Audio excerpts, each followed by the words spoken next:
Well, hi guys, welcome back. Today we are going to be working on chapter 10, lesson 4, Empires of India.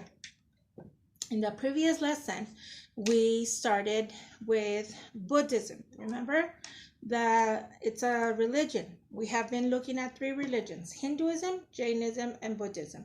Today we are going to see the importance of Buddhism in India. Okay, on page 396. Empires of India. You are there.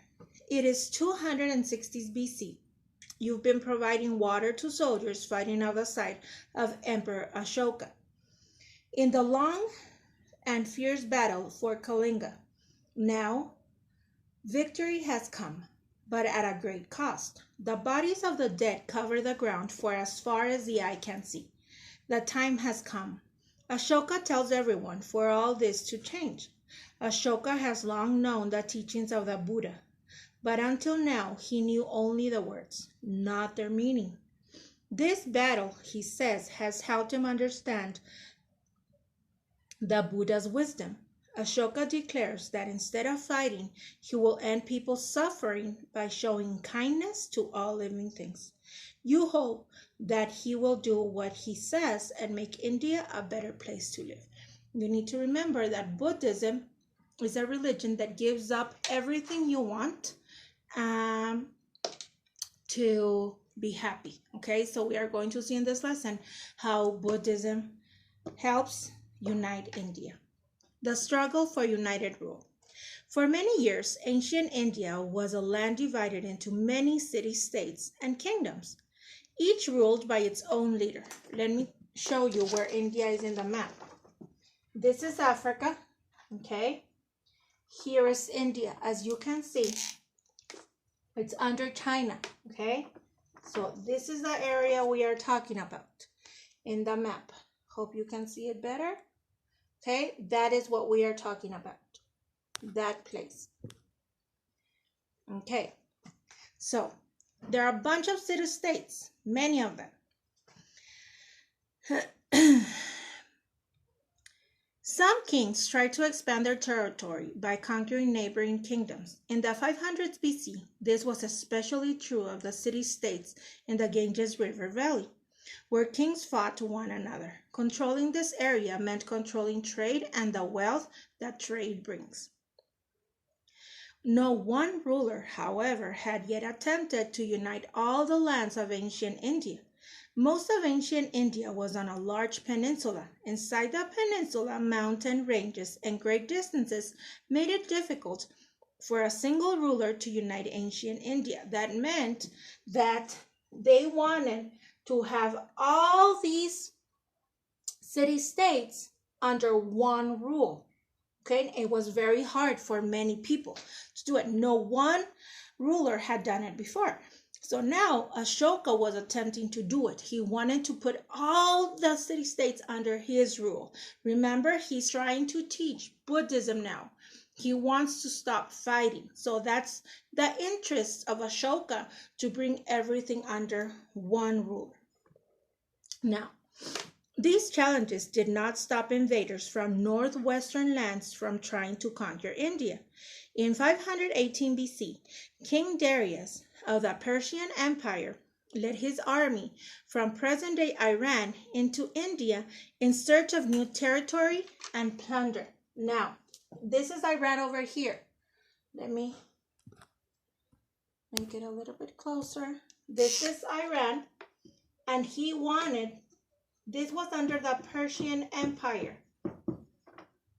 And he wanted to control now India, okay? So, for almost 200 years, let me go back to, okay. For almost 200 years, the Persians claimed lands in the Indus River Valley and the western Punjab. Then, in about 327 BC, Alexander the Great, having just conquered the Persians, led Greek troops into India. In the end, both Darius and Alexander failed to conquer all of India.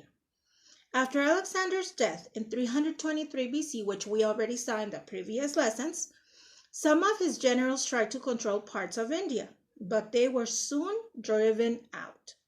One of the Indian rulers who helped defeat the Greeks was Chandragupta Maurya. He continued fighting, defeating other kings and taking their lands.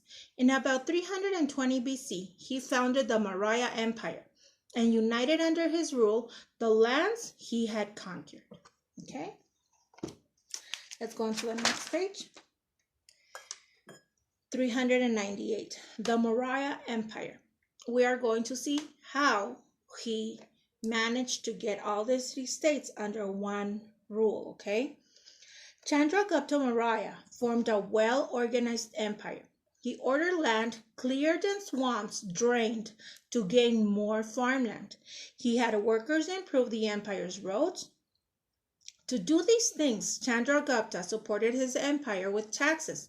Collecting taxes provided funds for powerful armies to win Chandragupta's battles. So up to now, we can say that he has been a good empire. He made a clean place. He built better roads, but he's charging more taxes. But he's paying his army, okay? The ruling class of Chandragupta's empire lived well, but the common people suffered. Chandragupta was a cruel ruler. Taking as his guide a text called Arthashastra, or the Science of Material Gain, written in the 300s BC by one of Chandragupta's top advisors, this book said that rulers should use punishment to get what they wanted. So now he's changing everything. He didn't write it. One of his close helpers wrote this book. So he believed everything he said. So now he wants to use punishment. Whoever imposes punishment as deserved, it declared, becomes respectable. Chandragupta followed these ideas strictly during his rule. Chandragupta's way of governing helped him expand his empire across most of northern India. It also made his overworked and overtaxed people hate him, of course. Knowing how unpopular he was, Chandragupta feared that an enemy might try to kill him. He slept in different rooms every night, and he had servants taste his food for poison. So every time that he was going to eat something, he would tell the servant, you eat it first and then I will eat it. So that's the way he made sure that there was no poison in his food. His method succeeded, and he lived to turn over his empire to his son, Bindusara, in 297 BC. Bindusara ruled in the same cruel manner as his father until about 273 BC.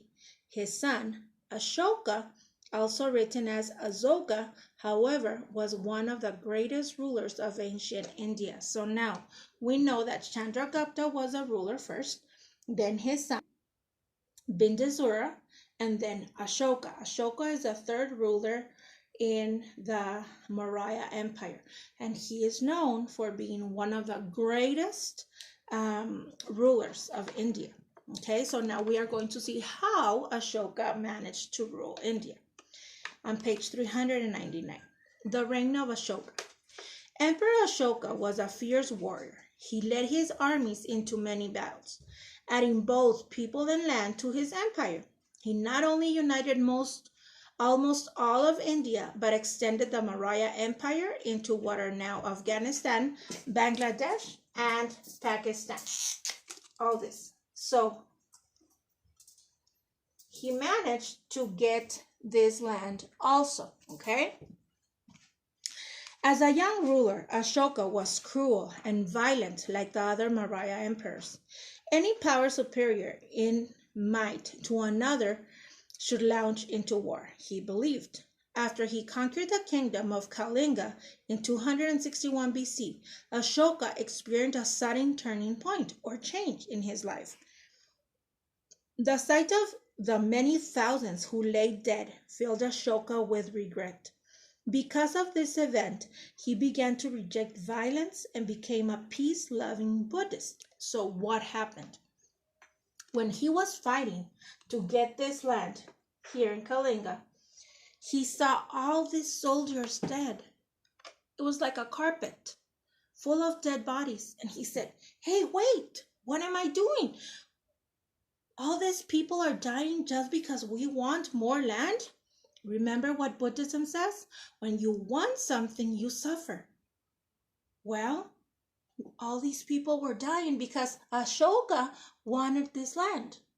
So he started feeling regret, and he said, no, I don't want this anymore. No, it's not going to happen. So he turned at this point to become a Buddhist, okay?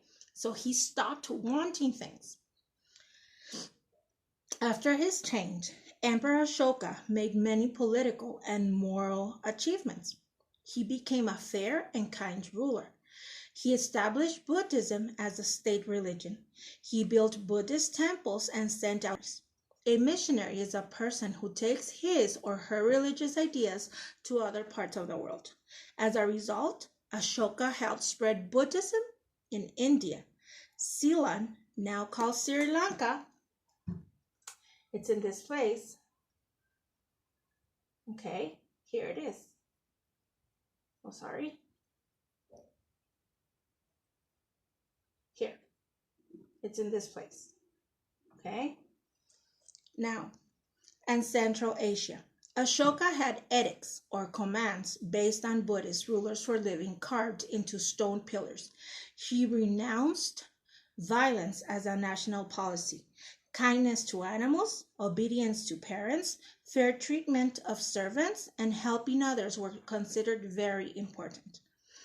Ashoka had the pillars posted across his empire and sent government officials to help explain the edicts to his people. In turn, his officials reported to him on the feelings and thoughts of these people. Some of these pillars still stand today, reminding people of the philosopher King Ashoka.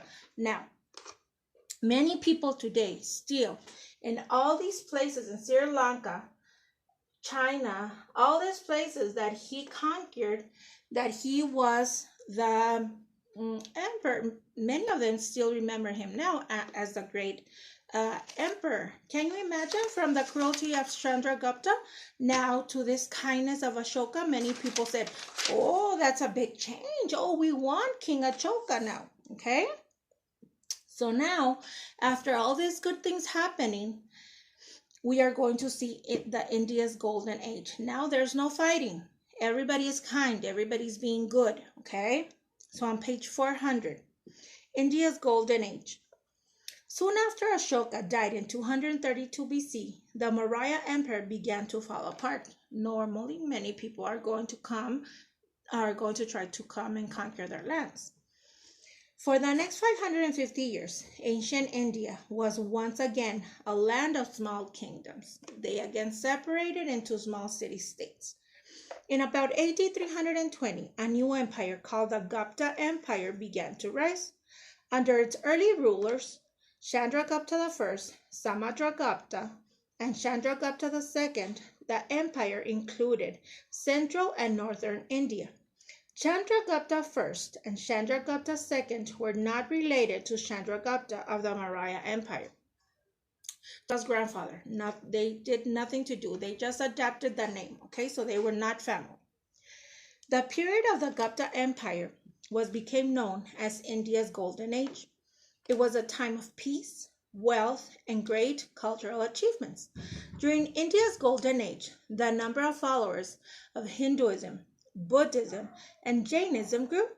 Chandragupta II encouraged traditions that were aesthetic or related to beauty. He supported artists and writers so they would not have to worry about earning a living. The best-known writer of the Golden Age was a poet and playwright named Kaladisa. He wrote of love, war, and kings. 3 of his plays and 2 of his poems have survived. Others wrote down the folk tales that were part of the ancient India's oral tradition. One collection of these folk tales is called the Panchatantra. In it are some of the oldest known stories and fables in the world, including Sinbad the Sailor and Jack the Giant Killer. These stories, we still know them today, okay? We still read them. During the Golden Age, artists were also busy. Many worked on wall paintings called frescoes.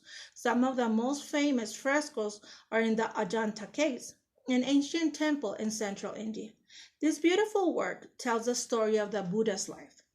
Indian metal workers came up with new ideas in metallurgy, the science and technology of metals. They developed the earliest known techniques for producing the metal zinc. Unlike other metals used during ancient times, zinc is the most difficult metal to smelt. Few other ancient cultures learned to produce zinc. So as you can see, they did many achievements, okay? Not only in religion. Okay, Indian intellectual achievements. Achievements made during India's golden age were not only in the arts. Many intellectual advances were made in mathematics and medicine. Indian mathematicians were the first to use a base 10 number system. This is a system in use today. So there was a big achievement back then.